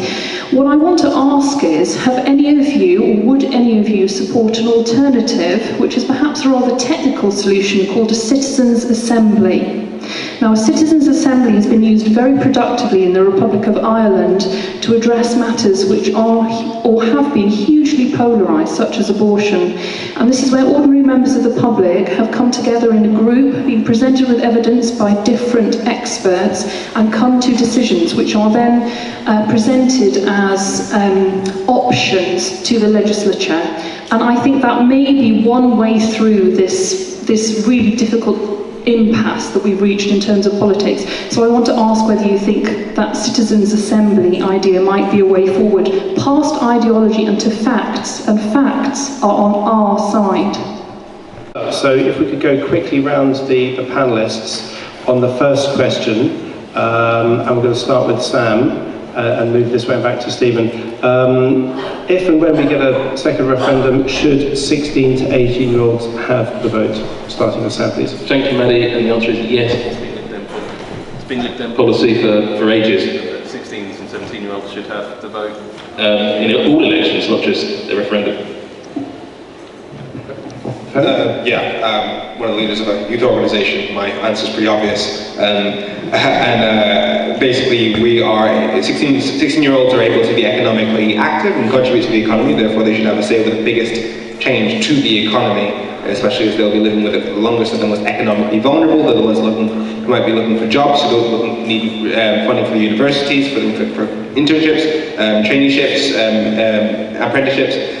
They're the ones most vulnerable, so absolutely. And that's why our Future Our Choice was set up, because it is our future we're talking about, because, and also because the conversation has been led by politicians and nobody trusted them, business experts weren't trusted either, so we felt it was really, really important to get a voice of young people out there. And so that's why we've been mobilizing young people across the country, making the point that young people have every right to get involved in this discussion, because let's just say the politicians in charge have not been doing the best job. Regarding the referendum, I just want to hit the division aspect quickly. Yes, there are divides. Yes, the referendum doesn't automatically mean everything gets hunky-dory immediately. But I basically grade it in three options. Either we go no deal. Now, remember, the people who, like your Tommy Robinsons, your Nigel Farages, they go to those areas that have been left behind specifically because they know that people there are already angry because of the unfair poverty that's been inflicted on them. You could say by politicians, you could say by a historical political system, but they tap into that anger that already exists, and no deal Brexit only makes that worse. If the areas that voted for Brexit end up getting hit hard, that tears the country apart, because there'll be very little sympathy from Remainers who are also made to feel worse, and they'll be oh, you deserve this, blah blah blah, and that's obviously wrong, but it would happen. And the Nigel Farage lot, they'll be saying, oh, the reason why you're suffering right now is it's not because of Brexit, it's because the EU's punishing us, it's because of Liberals, it's because of Remainers, it's because of politicians. They'll be blaming everyone else but the Brexit that they made happen, and it'll tear the country apart. We leave with the deal, we end up with being less sovereign, having less control over our country than we do as an EU member, and again, the narrative of Brexit Patrol just keeps playing out. However, if Brexit stops, then yes, there's the anger over Brexit stopping, but it can only stop via a referendum. That's why I think a referendum is the best way, it's the only democratic way to do it. But at the very least, we then have the resources to fix some of the problems that led to Brexit in the first place. And regarding what that referendum is, it cannot be no deal. It has to be membership of the EU versus the deal that we've negotiated. The reason why is because no deal is a con. Because I've seen this happen time and time again with people on the no deal side, including Nigel Farage. It happened on Question Time. They say they want no deal. Someone like me then says, there is no country in the world that doesn't have a trade deal with its closest neighbours, which means that by asking us to leave the EU without a deal, you're asking us to do something that every successful economy in the world has chosen specifically not to do. Basic logic says that makes us poor. Now they then say immediately, and it takes seconds to get to this point, don't worry, no deal's only temporary. We'll get a great deal after that because we'll hold all the cards, etc. Which means that given that took 30 seconds, for the majority of a no-deal campaign, the no-deal campaign will be arguing for a deal. That is a con.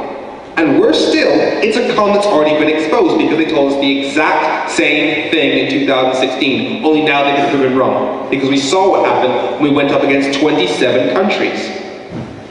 So it has to be membership of the EU versus the deal. And under those circumstances, those same Brexit proponents, Nigel Farage, Boris Johnson said that it's a suicide vest, Nigel Farage is the worst deal in history, they won't have a leg to stand on. So it has to be membership versus And your views on a citizens' assembly and how that might work?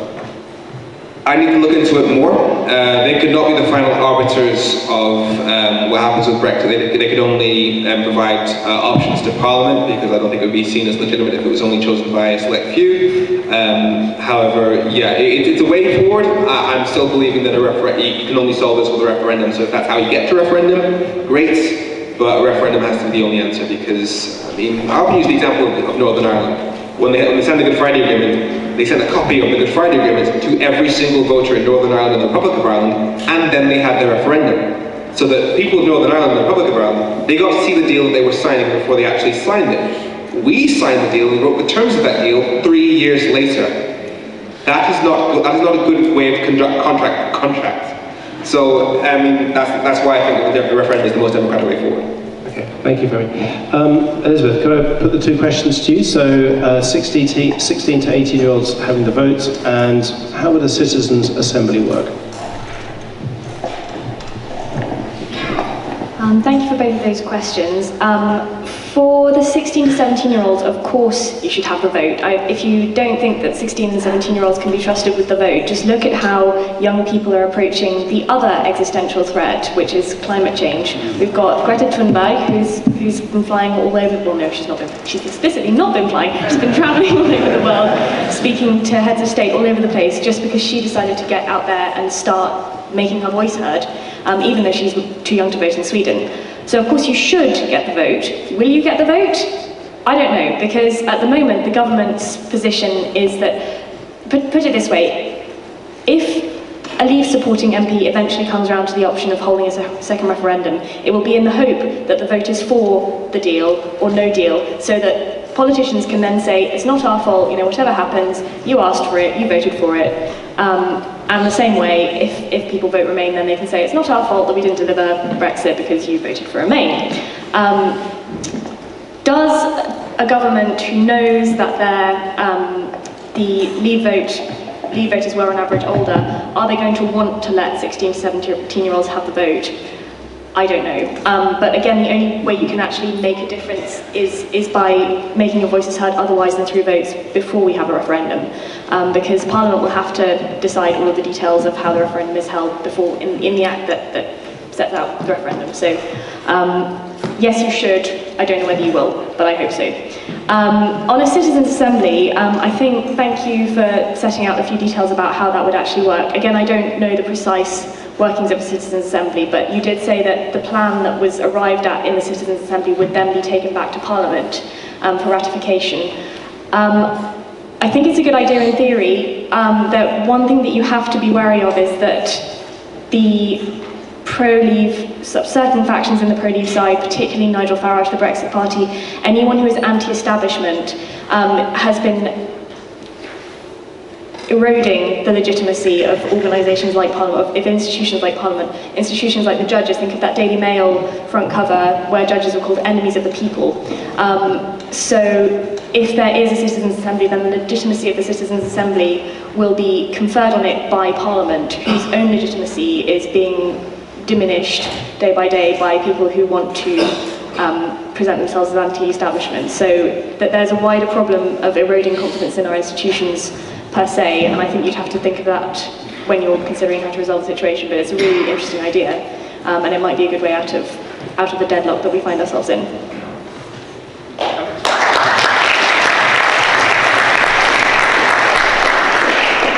I support giving 16 and 17-year-olds the vote in all elections. All I would caution against is we cannot be seen to cheat in the referendum. We have to win it in a way that is seen to be fair and square.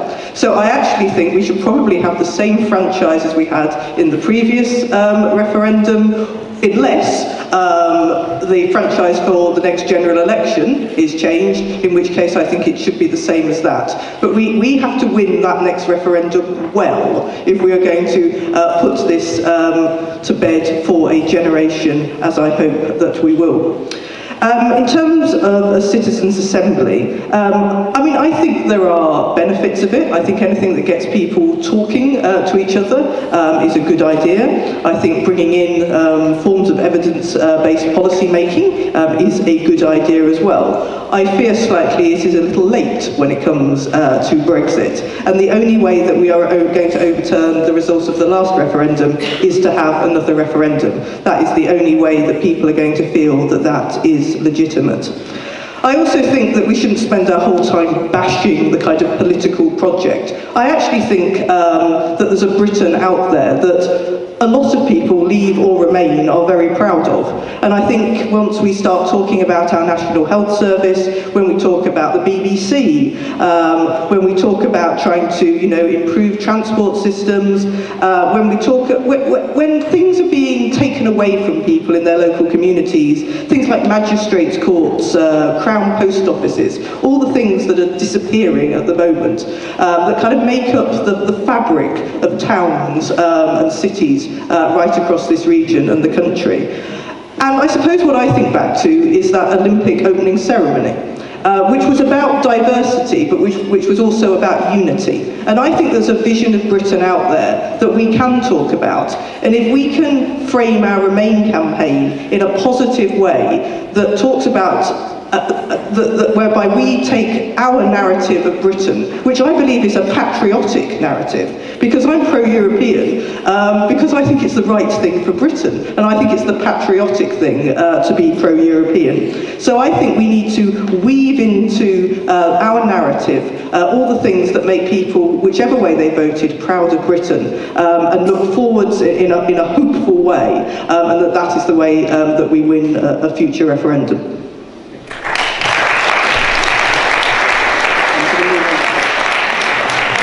Can I just say that I absolutely agree with every word Alex said, so if you want my views, Alex just expressed them. Okay, we'll have two more questions. The gentleman on the right, please, and there's a lady on the left-hand side in front of a gentleman with a dark blue. In fact, let's ladies first, please. The lady on the left-hand side, please. Hello, I'm Susan Vinter. I'm the parent of a young lady who was born in 1999. She didn't have a vote. You've spoken so eloquently and so in such great detail and so widely, but I'm surprised there's been no mention of that group, of the young people who had no vote in 2016, but of course who would now.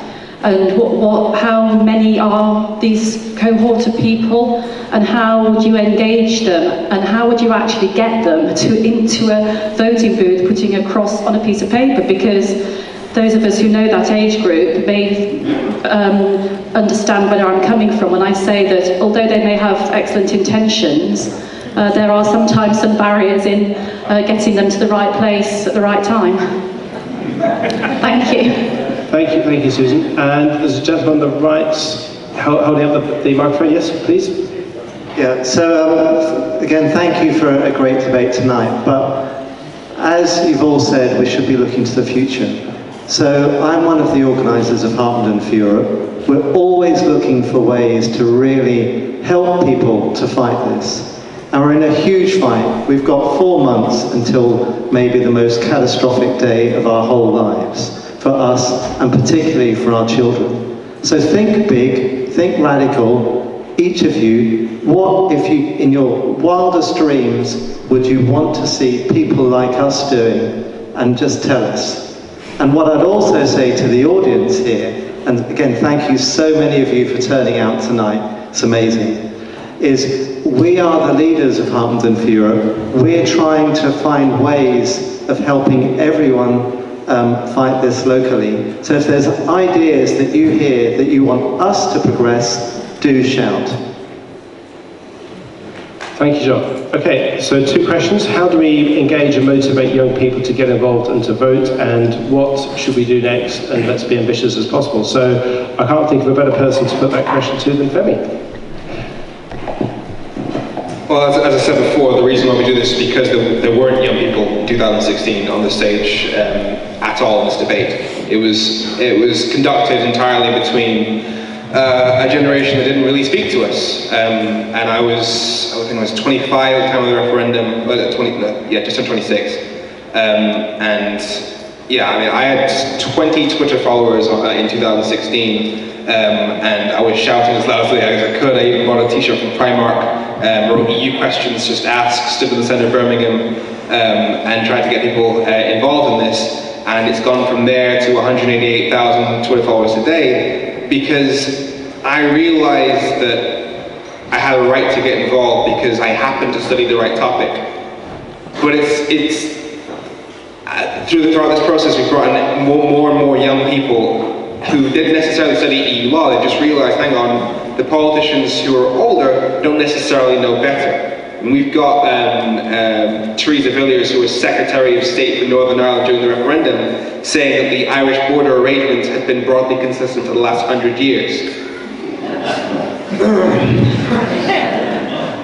We are dealing with a serious lack of competence in our political system right now, and young people I mean, one thing I advise you to do, just point them to people like Our Future, Our Choice, like For Our Future's Sake, other youth movements. Let them see that young people are out there fighting for their futures and taking on those same politicians. Show them that we have activists taking on everyone from Ian Duncan Smith to Nigel Farage directly, which I enjoy doing when I get the chance, when he picks up the phone. And just basically, we've been taking on the politicians for the past 2 years, and they have had very little answer. Everyone from Claire Fox to, tomorrow morning I'm talking to Anne Widdicombe at 5 a.m. At 8:05 in the morning. So it's not always fun, but it made the point that we have that ability, we have that right to get involved, and that we can basically set the record straight on this thing, because it is your future you're fighting for. And also have very simple messages. I mean, really simply, Brexit makes things more expensive. We are a generation that needs stuff to be cheap because we don't have any money. We're a generation that needs job opportunities. And not only does Brexit make the UK a less attractive place to create jobs, but the jobs that leave, we won't even be able to follow them. Because right now we have the automatic rights to live, work and love in 31 countries across Europe by virtue of our EU citizenship. One of my first jobs was doing a ski season, so that was doing customer services, doing everything from removing pool covers to cleaning toilets in France. Now, the post-Brexit immigration policy of the Tories is that you need to be making at least £30,000 to come and work here. Now, if any EU country does that to us, suffice to say, when I was cleaning toilets, I was not making 13k. The interests of young people are entirely linked to our membership of the EU, because it provides so many opportunities. We have our job market is infinite, massively bigger, purely because we're members of the EU. So those arguments are there to be made. Not to mention, this is a project driven by Nigel Farage, Boris Johnson, and Donald Trump, really. These are people that go against everything our generation stands for. We're a generation that's more connected to the outside world than any generation before us, and these people want to pull up barriers. It's against what we need.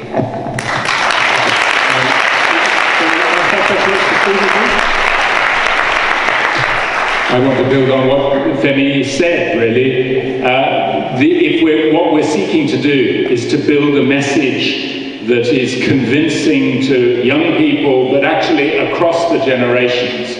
What we should be doing, in my view, is picking up that word patriotism that Alex picked up. We must not allow the Brexiteers to claim the flag and to claim that they're the only people who love the country they live in. We, in this hall, are all patriotic. We're not nationalists, but we're definitely patriotic. And what we want to see for ourselves and for our children is a world where those things that make this country great have the opportunity to develop. The National Health Service has been mentioned several times. The National Health Service can't do world-class healthcare behind barriers. A lady in the earlier round talked about universities. A university, the secret is in the word, it's universal. Universities are built on knowledge, and in particular, in the health service context, on science. Science is a global activity. The idea that you can build world-class science behind barriers doesn't stand a moment's serious examination. So what we need to be doing is picking those institutions in this country, whether it's the National Health Service, whether it's our universities. We are hugely overrepresented in our university sector, among the best universities in the world. This country has been leading global discussion about how to respond to climate change and the climate emergency. This country has been arguing, in Europe and beyond Europe, about the importance of engaging with poorer countries in order to bring them into a global, successful community. I've already quoted Angela Merkel's speech at Harvard once. Tear down the barriers. That's what our mission should be. That's the message of hope. That's what the European Union was originally set up to do. People think of it, there's a great trap that it's seen as being an economic entity first and foremost. What I'm fond of doing is quoting the fact that the European movement was actually founded by Winston Churchill. Now, Winston Churchill's remembered for many, many things, but his prowess as an economist is not among them. He did not see building his phrase, a united Europe. It wasn't an economic enterprise, it was an enterprise built on prosperity as the essential underpinning of peace, to recognize that the countries of Europe have more in common than the things that divide them, and it's by working together we secure the values that are important to all of us. That's what the European Union is about.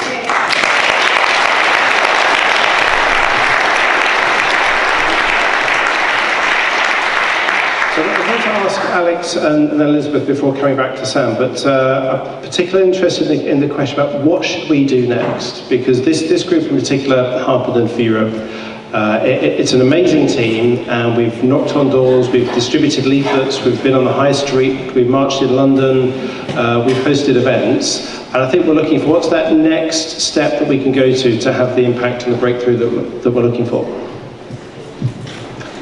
Speaking as a political activist, you've got to keep on doing exactly the same thing, you just have to do more of it. I'm sorry, but the way you win elections and the way you win referendums is to keep making the same points relentlessly. And you keep knocking on doors and you keep making sure that your cause is as visible as is possible. And I think we've got to get over this idea that politics is bad. This is a deeply, deeply political situation that we are in, and we're in the fight of our lives at the moment. And certainly when I was a member of the European Parliament, I would talk to businesses day in, day out who would come and lobby me because they were worried about the impacts of Brexit. And I would say, are you willing to go public? And they go, oh no, we don't do politics. I'm like, well then why on earth have you come and knocked on my door? I have talked to manufacturers, not a million miles away from here, who think that a no-deal Brexit would be utterly catastrophic for them. They've shown me the figures in private, but are not willing to make them public. So I think anybody who's involved in any organisations, in any businesses, ask them. Find out whether they will go public about what the impact is for people who live locally. I would also say don't be afraid to get out of Harpenden. You are clearly a vibrant group with a big membership. There are places near to here. It's probably 15-20 minutes drive over to Luton. That will be a good place that we will need to get out the Remain vote, and that certainly didn't happen in the previous referendum. For Susan, I think it was 3 years on for the young people who didn't have a vote last time round. The longer it goes on, the more illegitimate this gets. And how do we make sure that young people go along to the polling stations and turn out and vote in a future referendum? I actually think the last general election, some of that Corbyn surge that you saw was angry young people who thought that they had not had an opportunity to express themselves in the referendum and therefore decided to vote in the general election. I'd also say to any organisers who might be listening, please don't hold the next referendum in June either.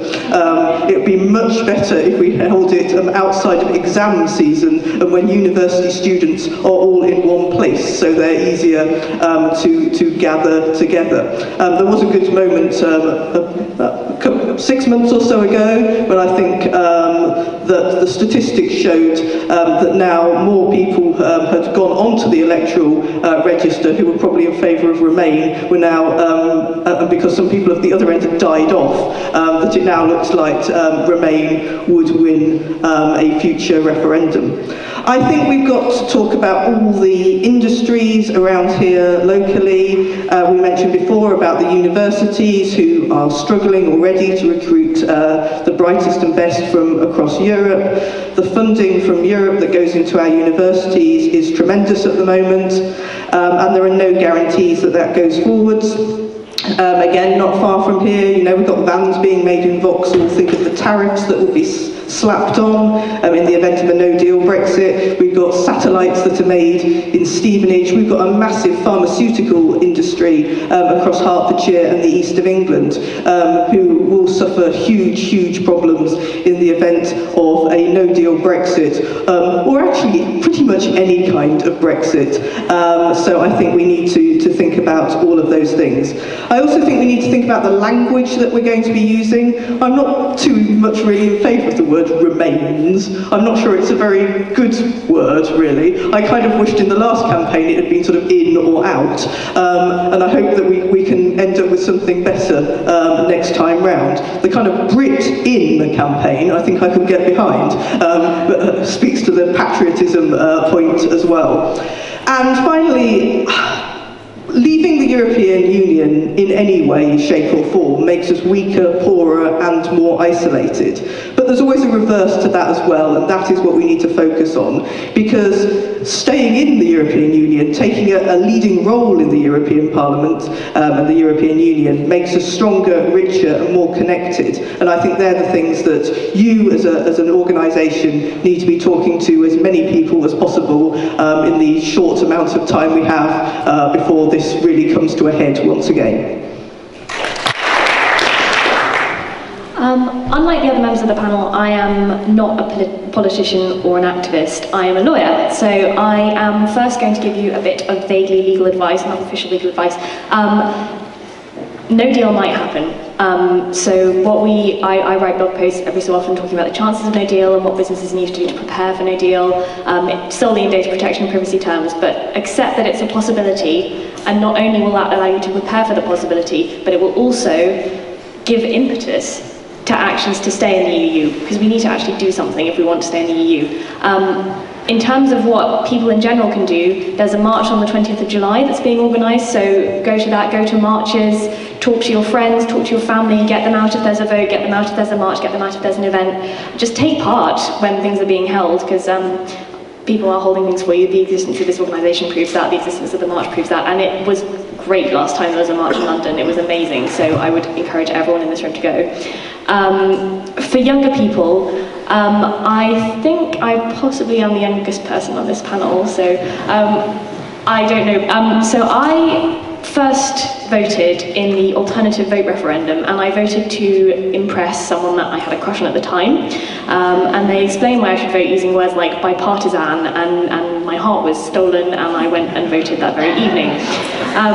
The great thing about voting is that all you have to do is go and put a tick in a box, and then the person you elect will do the rest for you. So it's actually a really, the most democratic involvement you can have is actually a really low investment in terms of time and effort. And in return for that, you get, for example, the possibility of going interrailing cheaply. You get cheap holidays in Europe. Your favourite bands can probably come and play in the UK, whereas they probably won't bother if we have a no-deal Brexit because it will be too expensive and too much faff. They can have European friends in universities or go and study in European universities, and probably won't lose jobs if they've chosen to do a job instead of go to university. So there are benefits and there are dangers of staying in and going out respectively, but actually, you know, you only have to make really minimal effort to do your bit to try and secure those things. So I think that's a good way to think about it if you're trying to persuade a younger person to vote.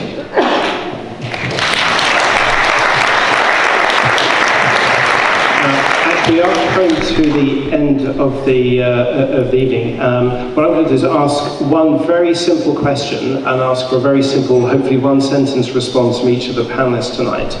Can you just describe in one sentence, hopefully, the one thing that gives you hope for the future in this big discussion about Brexit? And let's start with Sam Collins. All of you.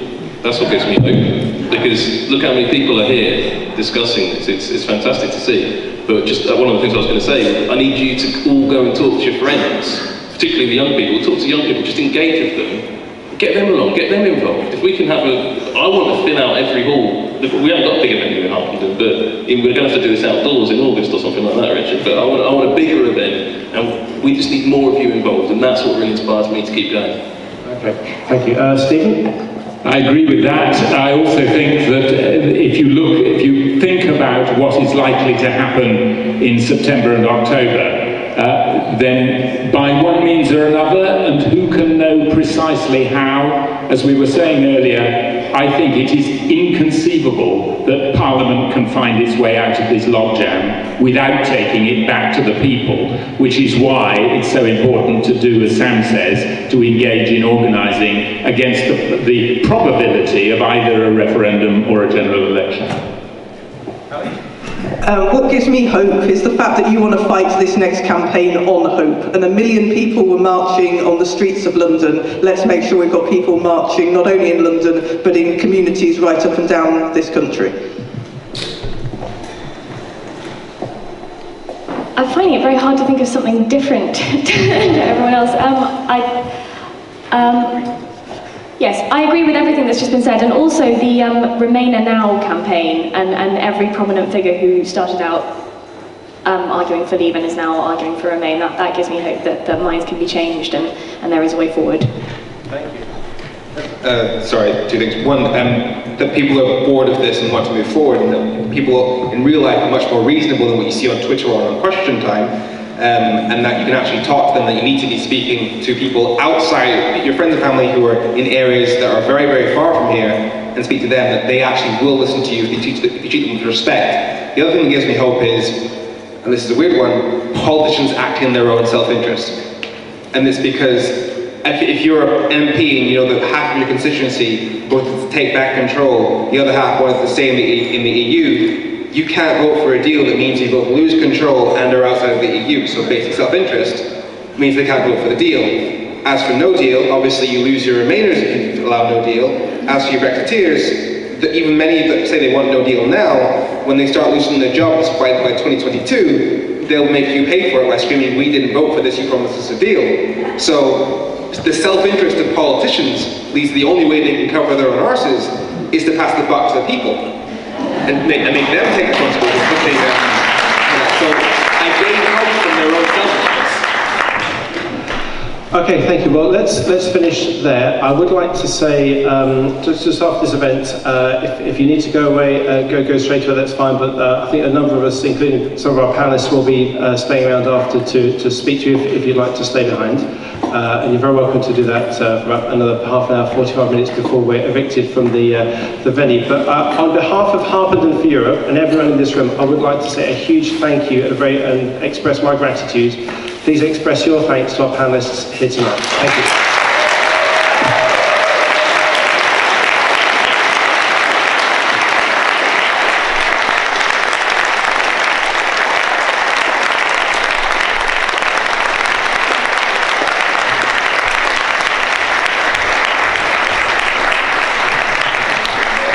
Thank you, Richard. Thank you, the panel. Can I ask the reception crew and the raffle crew to go and take their places, please?